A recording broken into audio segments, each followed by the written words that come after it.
Well, across the country, 39 people have died as dangerous winter storm continues its relentless assault. 17 of those deaths right here in New York State. Tonight, Governor Kathy Hochul is urging people in the hardest hit areas to remain cautious on the roads. Here's Eyewitness News reporter Josh Einiger.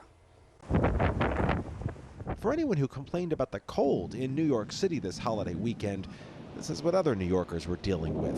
In the Buffalo area, it was like a hurricane of snow. There is substantial, significant, and devastating loss of life as a result of this winter storm. This evening, state leaders gave an update on what they're calling the storm of a lifetime, a widespread disaster across Erie County in western New York, where countless people have been stranded in their homes, some without power or heat, for as long as 56 hours. On the roads, cars, trucks, even snowplows are stuck, and at the storm's peak, first responders were powerless to help. And the first time in the history of the Buffalo Fire Department, the Buffalo fire historian said they could not respond to calls because it was so bad.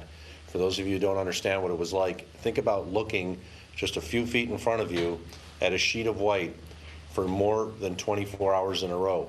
Buffalo bore the brunt of this storm with more than 2 feet of snow, but the Arctic assault encased much of the country in ice, with impassable roads stranding thousands and leading to deadly pileups like this in Ohio. For many Americans, it was a Christmas to remember. Look at these numbers, some of the coldest Christmas days on record for Charlotte, Atlanta, and Memphis. Back in Buffalo, 7,000 line crews had been pre-positioned to deal with power problems, but the roads have been too treacherous, the wind still too strong for them to get to work. So tens of thousands are still in the dark and the cold, with another round of lake effect snow on the way.